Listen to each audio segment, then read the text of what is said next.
you know, here's a radical notion for you. What if you stopped asking why?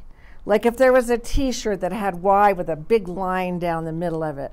What if there was something like that that you could blaze it into your brain and say to yourself, wow, I can't even imagine my life if I didn't use that question. I use it all day.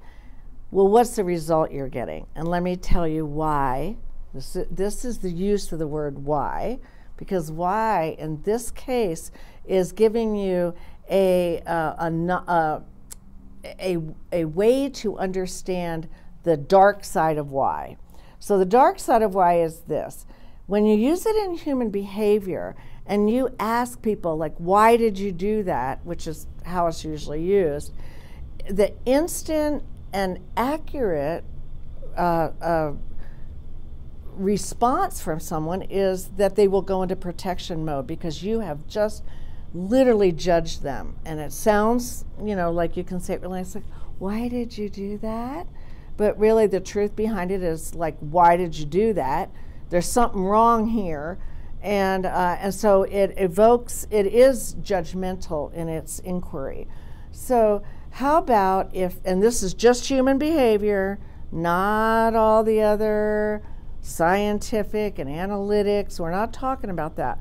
We're talking about one-to-one with a person. Like, people have said that to you all the time, like, why did you do that? And let me tell you what your physiology does. It stops immediately.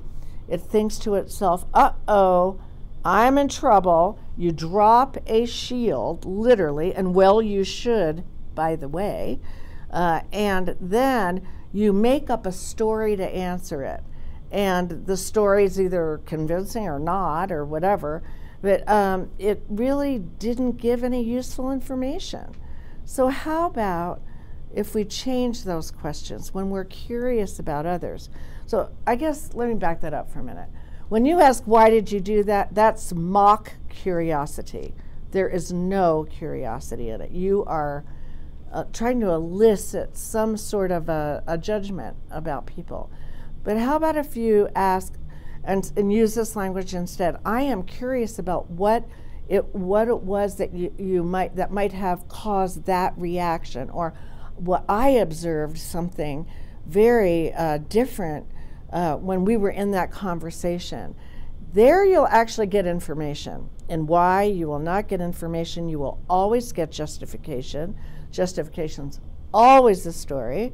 And you can link the language up. You ask why, their answer will always be, second word, because. And then they're going to jump into their story that they hope will please you. And so how about if we all wear that big t-shirt and stop asking why and start asking questions of pure, heartfelt curiosity? On the subject of asking why, have you ever felt the energy just be sucked out of a conversation, right? That's what Cathy was talking about, shooting an arrow through somebody's heart. Confusion, anger, and frustration is, I'm not sure about you, but what I feel when I even internally ask my own self, why? Why did I just do that? What is the reason behind this? So again, focusing on human behavior, not on analyzing, not on evaluating data, not on taking a look at the science behind why, but in human behavior. If we ask the word why did you just do that? Why is this continuing to happen to me? We're taking ourselves to a question in our mind that is a because question, or actually a because response is what we're looking for and what will happen. So confusion, anger, and frustration is something we will most likely do to ourselves, victimize ourselves immediately, knock our own energy out, knock our lights out, and take ourselves to the past. All the things that aren't working and the reason why we're in this situation to begin with, right? So why will lead to a because answer, which leads to the past and ineffective thoughts and thinking. So if you're ever at confusion, anger, and frustration because the word or the question why has come into your field, I encourage you to play with these words that you can see up here. What do I want? I want to be ruthless. I want to belong. I want to belong and engage with people. I actually want respect. I want to have my own confidence. I want to model who I am and what I've learned and the tools that I'm using. So I encourage you to start paying attention to your own self, asking yourself the question why, and when it comes up in other conversations with other people, and shift it. What do you actually want? What you want is what will bring you the answers that you're looking for.